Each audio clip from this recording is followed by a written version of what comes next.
You're listening to The Conversation. Today, we're bringing you a Halloween special. It's October the 31st, 1517. Martin Luther, a theology professor and former monk, strides up to the door of a church in Wittenberg, Germany. He takes out a hammer and nails a sheet of paper to the door. It's his 95 Theses, a document condemning the indulgences and corruption of the Roman Catholic Church. As Protestantism spreads, millions of people across Europe are told to abandon beliefs they once held sacred about purgatory, about confession, and ghosts. But meanwhile, the new elites of Protestant Europe double down their fear-mongering about demons. The devil is real, and he can work through anyone, including witches. In some places, these obsessions go right up to the head of state, like King James VI of Scotland. He was very susceptible to the idea that he is a pious king, and of course these instruments of Satan would target him. I'm Gemma Ware from The Conversation, an independent news and analysis platform partnering journalists with academics. Welcome to The Conversation Weekly, where experts explain how we ended up here. In this episode, we take you back to the 16th century, a time when the ghosts, demons, and witches that we dress up as for Halloween weren't just for spooky stories. People were terrified and preoccupied with them. And these beliefs would come to influence the way ghosts and demons have been portrayed in popular culture ever since. Penelope Gung, you're an English professor at Macalester College in Minnesota in the US, where you research early modern literature. You also teach a course called Demonology, which we cannot wait to talk to you about. Welcome to the podcast. Thank you so much for having me. So, funny question first off. For Halloween, if you had to choose between dressing up as a ghost or a demon, which one would you choose? I would probably choose a ghost, because I could probably just go as myself, since ghosts retain their earthly form. I mean, yes, ghosts can shapeshift into the form of a cat or a dog, but they often appear to us in the form of just, the person you used to know. So, my schedule is pretty busy and I don't know how to sew. So I would probably just go dressed as an academic. The academic ghost.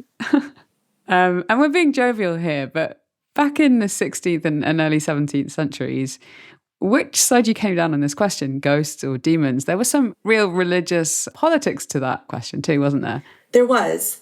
Okay, we're going to dig into some of those politics and the controversies around ghosts and demons in this conversation. Let's start with demons. So take me back. It's 1597, and the King of Scotland, James VI, who would also become James I of England a few years later, is about to publish a pamphlet on demonology, essentially his views on witches. Why is he so fascinated by this topic? So James believed that he had been the personal target of witchcraft. And this is a story that goes back to 1590. In 1590, he marries the Danish princess, Anne of Denmark. He sails to Denmark, weds her, and the royal couple sail back to Scotland. And the fleet is battered by a terrible storm. One of the ships is lost, and the survivors, they come back to Scotland. So shortly after that, a woman is accused of bewitching the royal fleet. She is Danish, and she, under torture, accuses several others of participating in this conspiracy to murder the king and Queen Anne. And this terrifies James. James grew up in a somewhat paranoid environment. His mother was Mary Queen of Scots, who was executed by the Elizabethan government. Various assassination plots had been leveled at him and his family.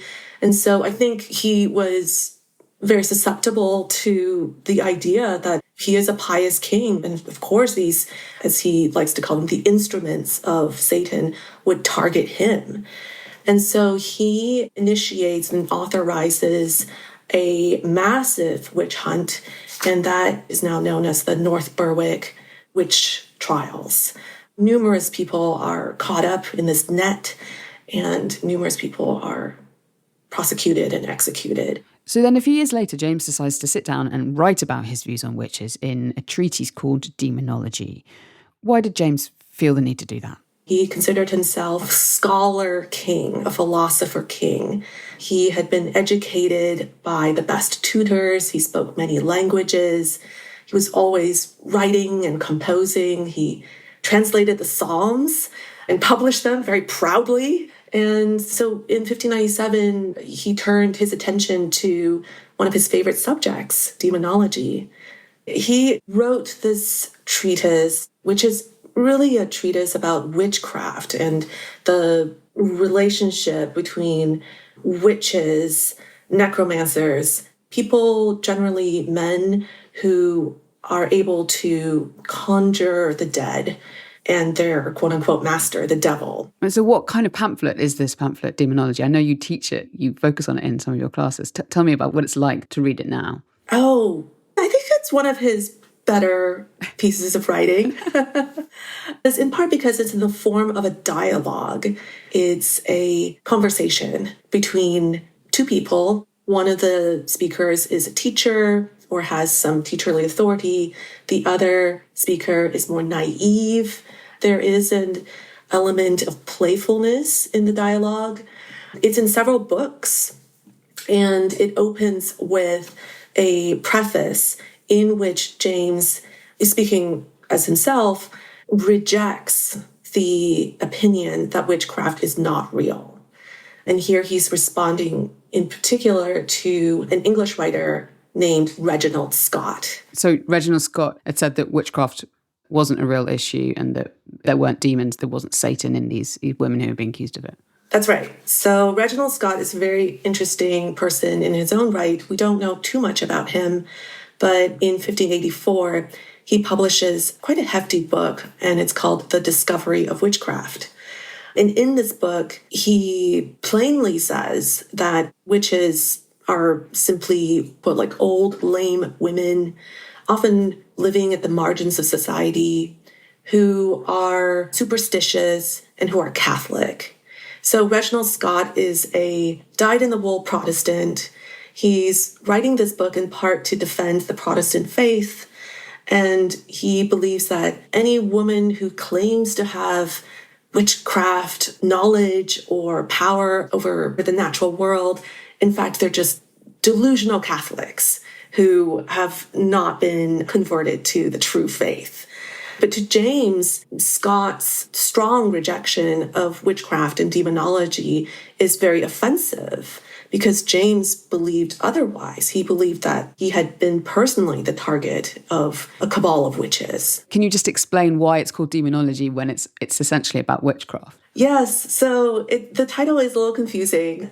Demonologist is someone who understands the hierarchy of demons and devils. And so demons and devils are somewhat interchangeable. James calls it demonology because he is investigating the relationship between the devil, Satan, and his instruments on earth. And he believed that women who are witches were in the employ of the devil himself. So James, like others of his kind of generation, believed that the devil often worked his way through the agency of everyday people. So it could be your neighbor, it could be a family member who becomes tempted to sign a pact with the devil.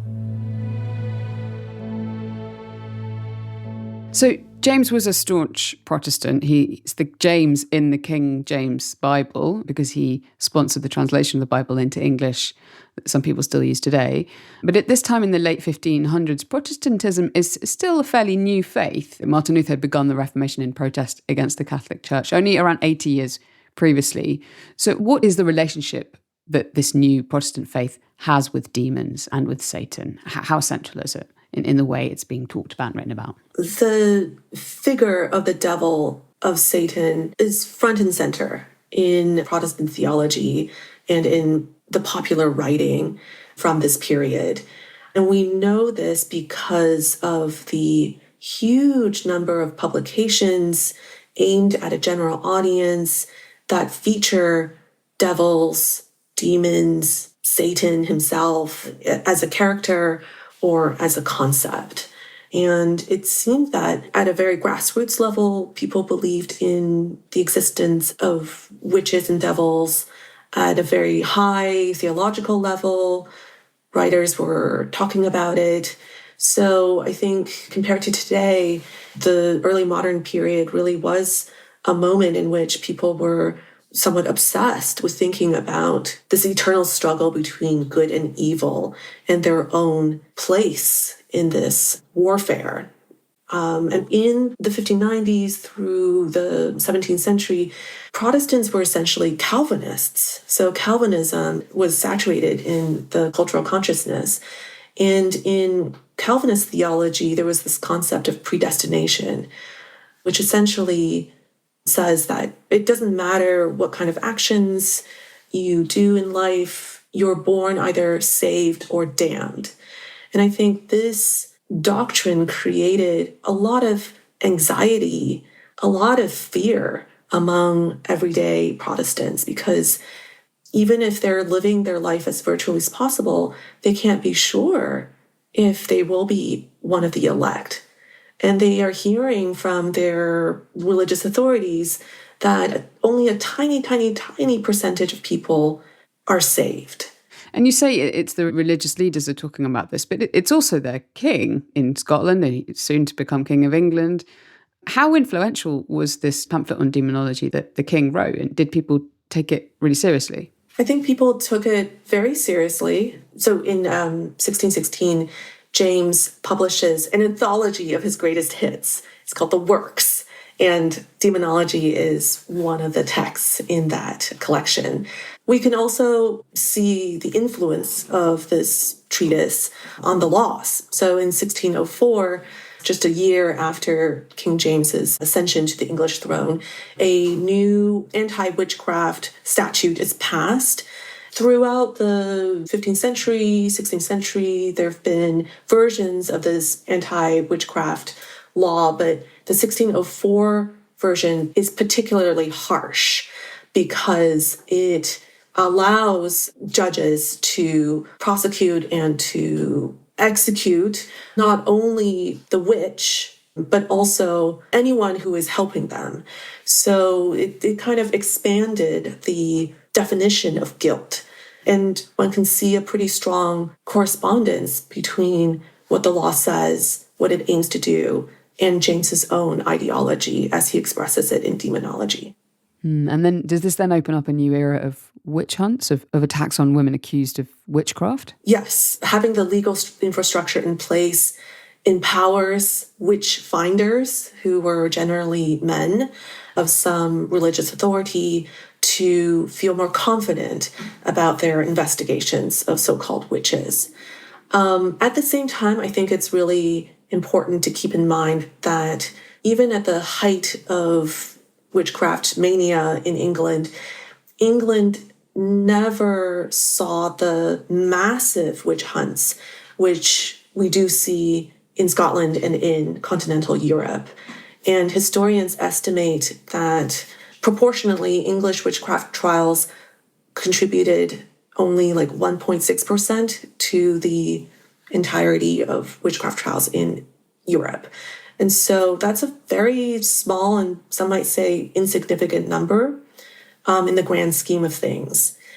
And, you know, the natural follow-up question would be, well, why? Yeah. Well, you've got the king who's making this position. Why is it not more of a deal? Well, it's very interesting because James starts to kind of become more and more skeptical as he got older. So in 1605, he takes an interest in this case of Anne Gunter, this teenager who accused several people in her community of bewitching her.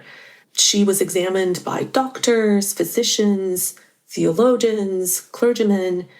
Nobody quite knew where the truth lay. Was she pretending to be bewitched? Was she actually bewitched? And ultimately, James requested to interview her himself. And he spent several days talking to her, examining her, and ultimately concluded that this was not a serious case of witchcraft. And so James, I suppose he begins to be more cautious in his approach to witchcraft. Doesn't mean he does a turnaround, but he becomes more prudent and more selective in what he chose to believe. And he lived a long life and was king of a two countries united kingdom. So yes, those witches didn't get him in the end, did they? No, they didn't. No. There's an anecdote in which he's traveling on one of these royal progresses, and he asks the host to paint these protective symbols around the room in which he would be staying. So he took every precaution not to be the target, again, of witchcraft. Coming up, demons and witches may have been a royal obsession, but ghosts were persona non grata in early Protestant Britain. More on that after this short break. Do whales sneeze? I'm not sure, but luckily I've got an amazing whale expert I can call on. We essentially go out onto a boat, we go out to the sea, we look for whales, we see a whale breathing. Who will take us through her experiments. And then as the whale takes a breath, the drone is flown through the snot and will deliberately collect as much snot as possible. And let us know the answer. How does that sound, Guy? That would be fun. Join us on The Conversation's Curious Kids, wherever you get your podcasts. Welcome back. So this embracing of demons and Satan and devils by Protestants like King James VI, later James I, it came at the detriment of another Halloween favourite, ghosts. What did Protestants have against ghosts? So to understand the politics and the controversies, we should probably think about the Reformation. So on October 31st, 1517, Martin Luther nailed the 95 Theses to a church door in Wittenberg, Germany. And from then on, Protestants and Catholics experienced a religious schism, and ghosts became part of that debate. So Protestants believed that there was no scriptural basis for purgatory. And if there was no purgatory, then there can't be a situation where the soul lingers, comes back to the earthly plane in order to beg for prayers or intercessions from the living. So for Protestant theologians and authorities, ghosts were lies invented by the Catholic priesthood. And so you find a chorus of Protestant writers in the 16th century saying things like, you know, if you believe in ghosts, then you have been swindled by, quote, monks and friars. That is the Catholic priesthood. It's impossible that ghosts should exist. So that's the official line.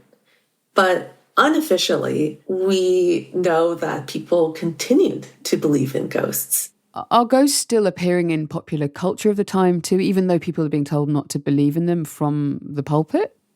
Yeah, there are reports of ghostly sightings. Cheap print, which is a popular form of media that was consumed by all kinds of readers at the time, reflect this. And it's really fun, actually, especially around Halloween, to read some of these short pamphlets, broadsides, ballads about ghosts. They're full of interesting details. One of the ones that I found particularly charming is about a certain Mr. Powell, a London baker who passes away, but he returns to his house and he manifests himself in the shape of a cat sometimes to various witnesses. And at the very end of this short ballad, group of, quote, learned men gather and they tell the ghost of Mr. Powell to disappear. And he does. So they were still there in people's imaginations. I think people were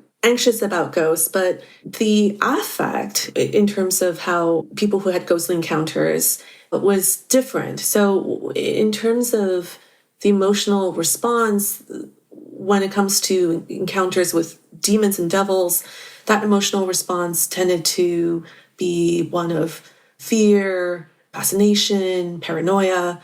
Reading the popular literature on ghosts, they can be somewhat comical.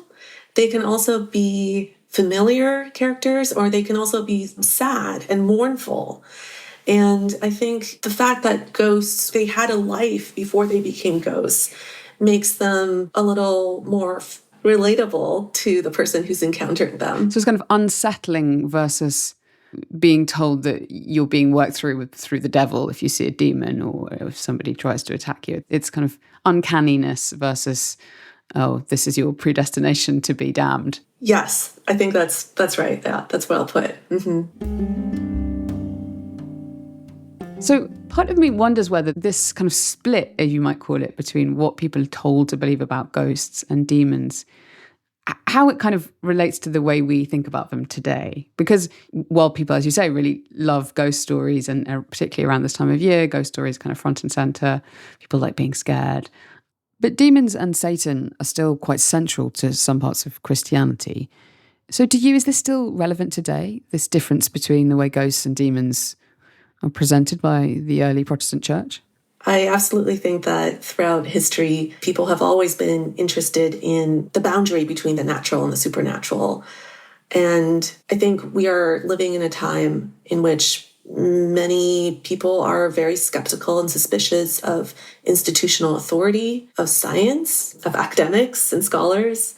And we have seen that in such times, there can be a turn toward more kind of primal arguments or explanations for why things are going wrong. So I was interested, but I was not surprised to learn that many of the latest polls and surveys have shown an uptick in the interest in ghosts, in demons, not only in the American population, but in many countries around the world. I know that teaching my class demonology, I often ask my students, have you had any interesting encounters with the supernatural, or what you would describe as the supernatural?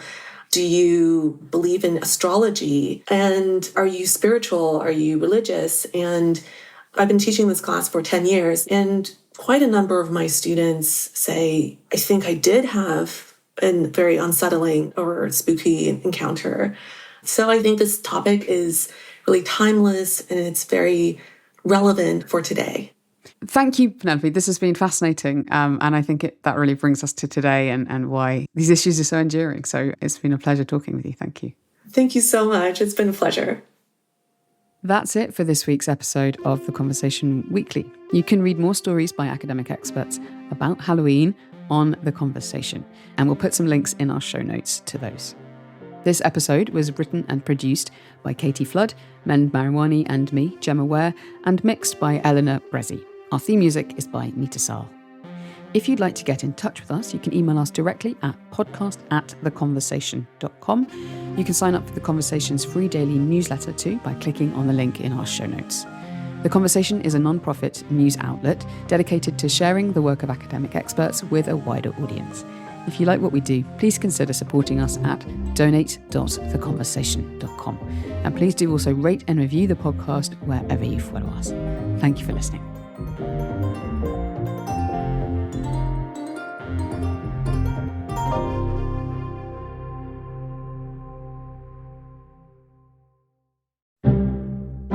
Every week, Michelle Grattan offers you a ringside seat to the latest in Australian politics with interviews and insights from political insiders. On The Conversation's Politics with Michelle Grattan podcast, we cut through the spin and get to the substance with independent analysis of the issues that really matter.